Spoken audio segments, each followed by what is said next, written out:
Oh, so you want to know the story? You know, I never told the story about Chef Luca Corleone. So here it is. It goes back to 7 years ago when I was trying to open my restaurant. I had to register the DBA and I did not know what name I wanted to call the restaurant. So I knew that it had to do with food that was made from scratch and with fresh ingredients and respecting the Italian tradition and whatnot. So I started thinking of La Forchetta. And then I looked, and sure enough, there was already a restaurant named La Forchetta here in Port St. Lucie, Florida. So then I said, well, okay, then it's gotta be Tutto Fresco. And I looked again, and there was also a Tutto Fresco restaurant that was already here. So I'm like, you know what? I just don't care about the name. I just want to make food that is fresh, that no one can really say no to the food I present to their table. I was with my stepdaughter back then, and so she hears me say this, and she said, well, Dad, why don't you call it Corleone? I'm like, Corleone? What the hell does Corleone have to do with the restaurant?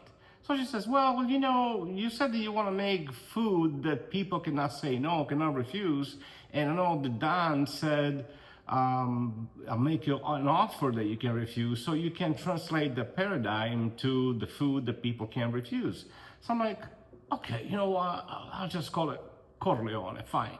So I opened the restaurant and the restaurant was named Corleone. Fast forward to a couple of years later, my younger daughter, Melissa, the one that helps me do the videos, she says, Dad, I think you should go on social media and do videos of your recipes. I'm like, sweetheart, I don't have time to do this shit. You know, I work, I have plenty of stuff to do here at the restaurant. I think I'll pass. So she insisted and she says, well, Dad, I think you should try. So my first social media that I opened was TikTok, and I typed the name Chef Luca. It was already taken, no surprise there.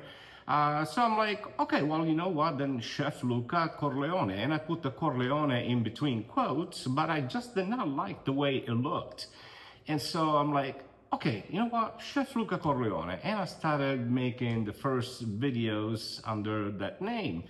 I did unexpectedly well on TikTok. I went viral several times and I started gaining traction and followers. And so the Chef Luca Corleone then became sort of like a brand name. Then I opened Instagram, Facebook, and YouTube. So Chef Luca Corleone became less representative about me as a person, but more about the brand that I was starting to develop. And finally, the opportunity came to open the new location, the new restaurant, and I decided to name my restaurant Chef Luca Corleone.